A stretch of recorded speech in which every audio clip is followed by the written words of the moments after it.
வணக்கம் உறவுகளுக்கு. நான் தினமும் இன்று ஒரு தகவல் போடுவதை ரொம்ப மகிழ்ச்சியாக நினைக்கிறேன். அதில் ஒரு சில விஷயங்களை எனக்கு தெரிஞ்ச விஷயங்கள் நான் இதை சொல்லும் பொழுது எனக்கும் ஒரு மகிழ்ச்சி. நிறைய நண்பர்கள் நீங்கள் பார்த்துட்டு நல்லா இருக்கு, தினமும் கண்டிப்பாக போடணும் அப்படின்னு சொல்லியிருக்கீங்க. அதனால் நான் இதை தினசரி நான் உங்களுக்கு கொடுக்கணுங்கிறது நினைக்கிறேன். சரி, இன்று ஒரு தகவல் என்ன சார் பண்ணுறது? அப்படியே இன்றைக்கி என்ன பண்ணுறேன்னு யோசிக்கும் போது ஏமாற்றம். நிறைய பேர் ஏமாற்றம். முதல்ல இந்த ஏமாற்றத்துக்கு உதாரணம் என்னையே வைத்து கொண்டு நான் உங்களுக்கு சொல்கிறேன். நான் ஒரு திருமண அமைப்பாளர். என்னிடம் நீங்கள் பெண்ணோ மாப்பிள்ளையோ கேட்குறீங்க, நான் உங்களை ஏமாற்றுகிறேனா இல்லை நீங்கள் ஏமாறுகிறீர்களா என்று பார்ப்போம். அதாவது முதலாவதாக நான் உங்களை ஏமாற்றணும் அப்படின்னு நினச்சா என்னுடைய புகைப்படம் உங்கள் கண்ணில் படாது. ஏனென்றால் நான் ஒரு ஏமாற்று வழி பேர் வழி என்றால் என் முகம் யாருக்கும் தெரியாது. நான் நல்லவனாக இருக்க போய் என் முகத்தை மக்கள் எல்லாரும் பார்க்கட்டும் அப்படி என்று தான் நான் வீடியோகள் தினசரி தொடர்ந்து வலைதளங்களில் போடுறேன்.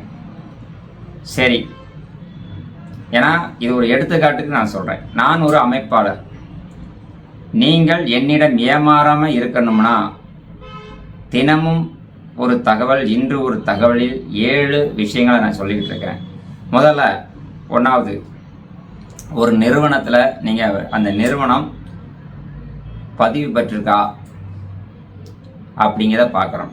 பதிவு அப்படின்னா அவங்க எங்கே பதிவு பெற்றதுக்கு ஒரு நம்பர் இருக்கும். பதிவு செய்யப்பட்டதா அப்படின்னு தெரிஞ்சுக்கணும். நிறுவனத்தின் பெயர் என்ன? எங்களுடைய நிறுவனம் பெயர் பார்த்தீங்கன்னா ஸ்ரீ ராஜேஸ்வரி திருமண தகவல் நிலையம்.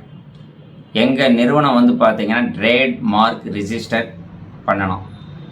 அதாவது டிஎம்னு சொல்லுவாங்க, TM certificate trade mark register. இந்த ரிஜிஸ்டர் பண்ணுனா உடனேலாம் பண்ண முடியாது. பல வருடங்கள் பண்ணின நிறுவனமாக இருந்தால் மட்டும்தான் ரிஜிஸ்டர் பண்ணணும். அந்த ரிஜிஸ்டர் பண்ணுறதுக்கு பார்த்தீங்கன்னா உடனே பண்ணலாம், கம்ப்ளீட் பண்ணலாம்.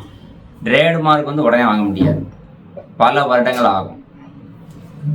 இதே பேரில் இந்தியா முழுவதும் யாரும் வச்சுருக்காங்களா? இப்போ ஸ்ரீ ராஜேஸ்வரி திருமண தகவல் நிலையம் இந்தியா முழுவதும் வேறு யாரும் இந்த பேரில் தொடங்க முடியாது. அதுக்கான சர்டிஃபிகேட் நம்ம வாங்கி வச்சுருக்கிறோம், ட்ரேட் மார்க் வாங்கி வச்சுருக்கிறோம். சரிங்களா?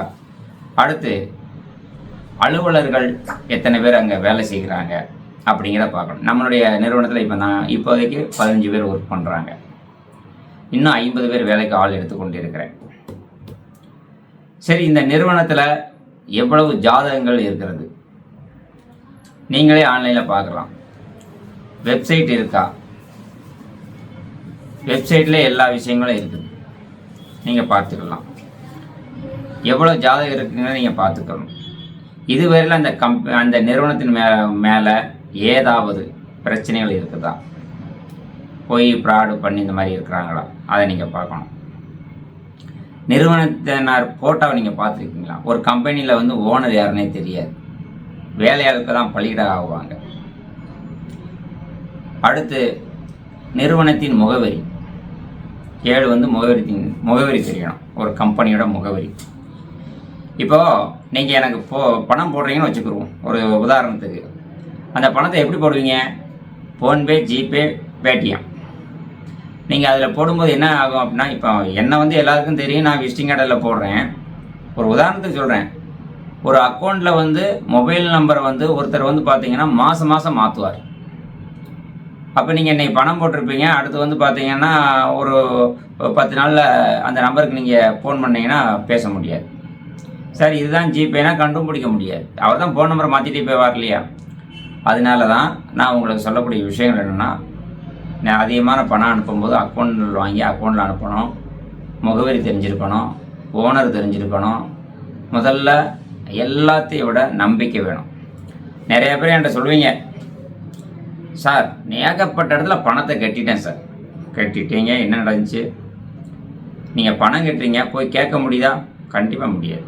இப்போ எனக்கு வெளிநாட்டிலேருந்து பணம் போடுறீங்க, என்னுடைய விசிட்டிங் கார்டில் 2 நம்பர் கொடுத்துருக்கேன், என்னுடைய நம்பரும் நான் உங்களுக்கு கொடுக்குறேன். சார் என் நம்பரில் நீங்கள் எப்போ கால் பண்ணாலும் நாங்கள் எடுத்துருவோம். அப்படி எடுக்க தவறினால் வாட்ஸ்அப்பில் பேசி அனுப்புங்க, நான் அதில் பதில் கொடுத்துருவேன். அன்றாடம் இரவு 12 மணிக்கு உள்ள நான் கொடுத்துருவேன். ஏன்னா நான் தூங்குறது 12 மணி ஆயிரும்.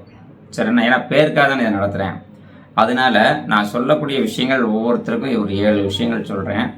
இன்றைக்கி வந்து பார்த்தீங்கன்னா 5/4/26 ஞாயிற்றுக்கிழமை. இன்றைக்கி சந்திராஷ்டமம். ரேவதி அஸ்வதி இவங்க 2 பேருக்கும் சந்திராஷ்டமம். இந்த நட்சத்திரத்தில் பிறந்த நீங்கள் என்ன செய்யணும்னா கொஞ்சம் அமைதியாக இருங்க.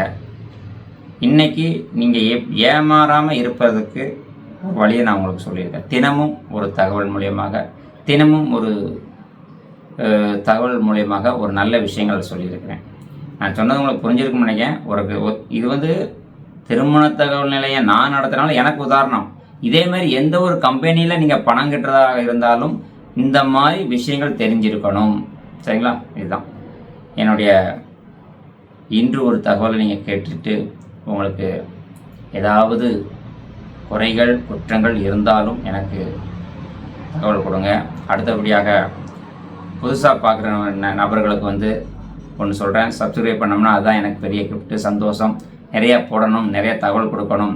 நான் சொல்லக்கூடிய விஷயங்களை வந்து கொஞ்சம் யோசித்து சிந்திச்சு பாருங்கள். கண்டிப்பாக உங்களுக்கு பயனுள்ளதாக இருக்கும் என்று நம்புகிறேன். நன்றி, வணக்கம்.